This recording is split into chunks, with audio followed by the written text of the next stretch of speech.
Fala aí, amiguinhos! Professor Hamilton aqui, Simplifica Edu.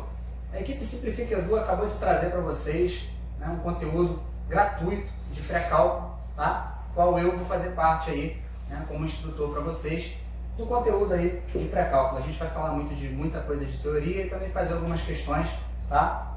Para você que está querendo aí evoluir e começar a estudar cálculo, seja para fazer concurso ou no ambiente aí de faculdade, tá bom? Então, eu vou começar o nosso curso aqui de pré-cálculo a partir da construção aí dos números naturais.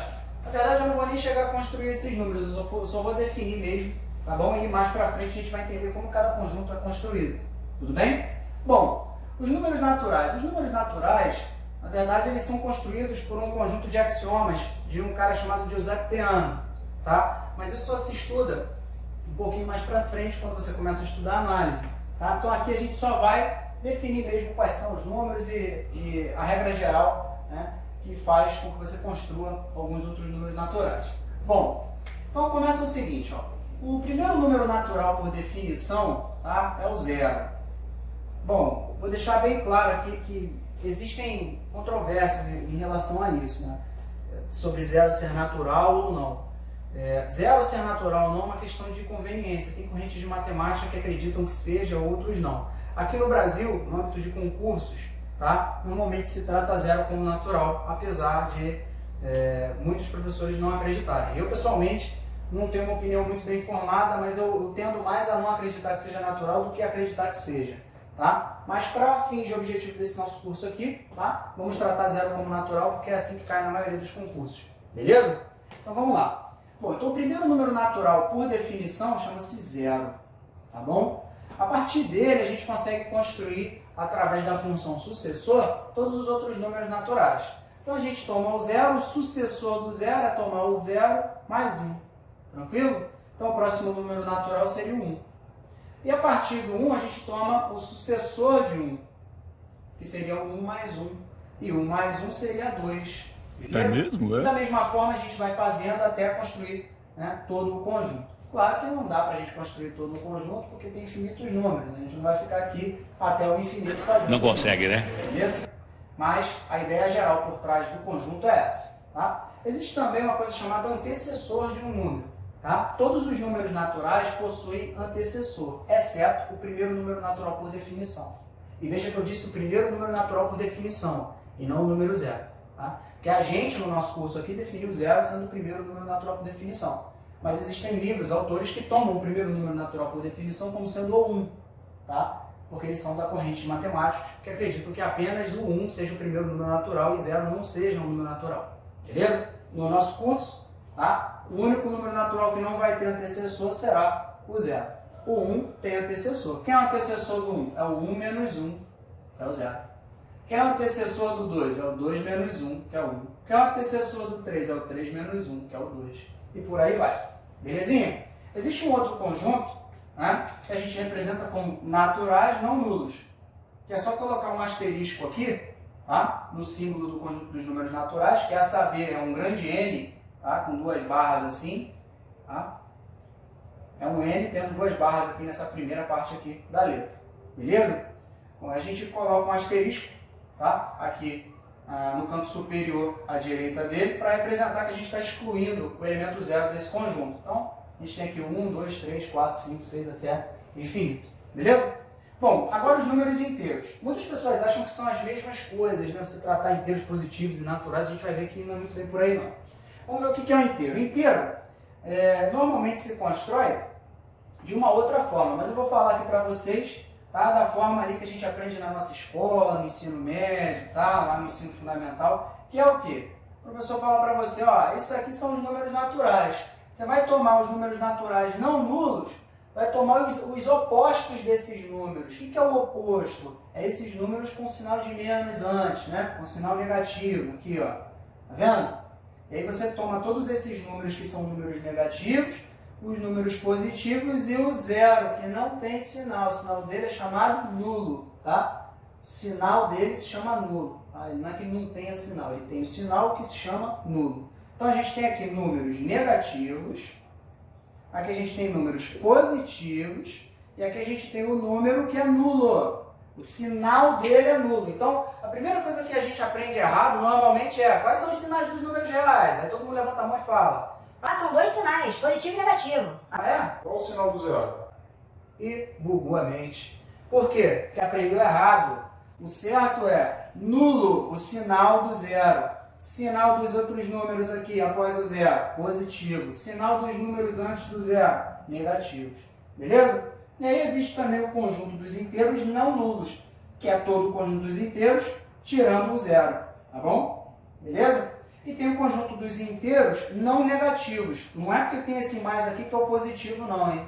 O nome não é esse não, o nome é não negativos. O que quer dizer ser não negativo? Se você tem negativo, nulo e positivo, se o conjunto é dos números não negativos, você omite os negativos, que vai sobrar quem? Os nulos e positivos, né? Então o nulo é só o zero e positivos são esses aqui. O mais 1, mais 2, mais 3, mais 4. Repara que eu falo mais 1, mais 2, mais 3, mais 4. Eu não falo 1, 2, 3, 4. Por quê? Porque o número mais 1, mais 2, mais 3, mais 4, por mais que tenha valor igual a 1, 2, 3, 4, ele não é a mesma coisa matematicamente falando, rigorosamente falando. Mas isso a gente não precisa saber num curso de pré-cálculo. Só lá para frente, quando a gente estiver estudando algo mais profundo, a gente vê que a construção dos números inteiros positivos, ela se dá diferente, tá, da construção dos números naturais. Tudo bem? Mas enfim, vamos lá. Esse aqui é o conjunto dos números inteiros não negativos. Não negativos por quê? Tirou os negativos e ficou o nulo e os positivos, beleza? Agora, o conjunto dos números inteiros não positivos. Por que não positivos? Omite os positivos, vai ficar só o nulo e o negativo. Tá vendo? Negativos e o nulo. E existe o conjunto dos números inteiros não negativos e não nulos. Não negativos e não nulos. Vai sobrar só os positivos, né? Só os positivos, fica só os números naturais aqui, tá bom? Excetuando-se o zero. Tudo bem? Tranquilo? Claro que a gente está falando a grosso modo, que a construção dos números inteiros se dá de forma diferente da construção dos números naturais. E aí, isso aqui lá na frente a gente vai ver que não é muito bem assim que ocorre. Por hora, vamos memorizar desse jeito aqui, tá? Outra coisa que a gente não falou aqui é o seguinte, esse conjunto aqui, que é os inteiros não negativos, é o conjunto dos naturais que a gente definiu aqui. Belezinha? Tranquilo? Bom, para a gente fechar esse nosso primeiro encontro, tá? A gente vai falar aqui sobre paridade. A gente aprende sobre paridade de uma forma muito errada. A gente aprende assim na escola. Pô, define os números pares aí. Como é que é um número par? Ah, o número par é aquele que acaba, que termina em algarismos pares. Termina em 0, 2, 4, 6, 8. Né? Morri! Só que isso não é bem verdade. Para definir paridade, a gente tem que definir através de um conceito de divisibilidade. Divisibilidade por 2. Tudo bem? Então, é chamado de número par a todo número n que possa ser escrito como produto de 2 e um número inteiro. Tudo bem? Então, se um número é par, significa que ele pode ser escrito como 2 vezes um número inteiro. Se um número é ímpar, significa que ele não pode ser escrito dessa forma. Tá? Tranquilo? Então, é bem fácil você determinar o que é número par e o que é número ímpar. Então, por exemplo, 15 é um número par? Sei lá, 15 é par? É par. Vou falar que 15 é par. 15 é par. Pronto. Se 15 é par, então significa que 15 pode ser escrito como 2 vezes um número inteiro, não é? Beleza. Agora, quanto que é então 15 dividido por 2? Não é 7,5? É 7,5. 7,5 é um número inteiro? Você olha aqui no conjunto dos números inteiros. 7,5 pode ser um número inteiro? Não. Ah, então 7,5 não é inteiro. Bom, se 7,5 não é inteiro, então eu não posso escrever 15 como um produto de 2 vezes um número inteiro. Se eu não posso fazer isso, significa que 15 então é ímpar. Ah, portanto a conclusão é que 15 é ímpar. Beleza? Então fica muito fácil da gente aprender o que é número par e o que é número ímpar. Vou fazer um outro exemplo aqui rapidinho, só para a gente aprender aqui, ó. 7 é um número ímpar? Sei lá se 7 é um número ímpar. Vamos ver? Vamos afirmar que ele é par. 7 é par. 7 é par. Se 7 é par, significa que 7 pode ser escrito como 2 vezes um número inteiro. Não é? Então 7 vai ser, 7 dividido por 2 vai dar 3,5. 3,5 é um número inteiro? Não, você olha aqui para os números inteiros, você não vê 3,5. Você vê o 3 e vê o 4, mas não vê o 3,5. Então 7 não pode ser escrito como 2 vezes um número inteiro. Por quê? 3,5 não é inteiro. E se 3,5 não é inteiro, eu não posso escrever 7 como 2 vezes um número inteiro. Se ele não pode ser escrito dessa forma, ele tem que estar escrito, né, de uma forma diferente. Né? E se ele não pode ser escrito dessa forma, ele não é par, logo ele é ímpar. Então 7 é ímpar. Beleza? Milton, para que fazer isso? Era só memorizar a terminação dos números. Pois é, mas pode ser que você veja um problema que seja assim, ó. Seja J um número inteiro. Defina 8J mais 3 é par ou ímpar? E aí? Agora você não sabe o que vai fazer, né? Já não sabe. Por quê? Porque memorizou as terminações dos números pares. O certo seria você ver o seguinte, ó. Bom, se J é um número inteiro, né? 8J mais 3 é par ou é ímpar? Não sei. Se ele é par, ele pode ser escrito como 2 vezes um número inteiro. Então 8J mais 3 vai poder ser escrito como 2 vezes um número inteiro. Vamos ver o seguinte aqui, ó. Vamos dar uma olhada aqui. Repara o seguinte, que 8J pode ser escrito como 8J mais 2 mais 1. Reparou?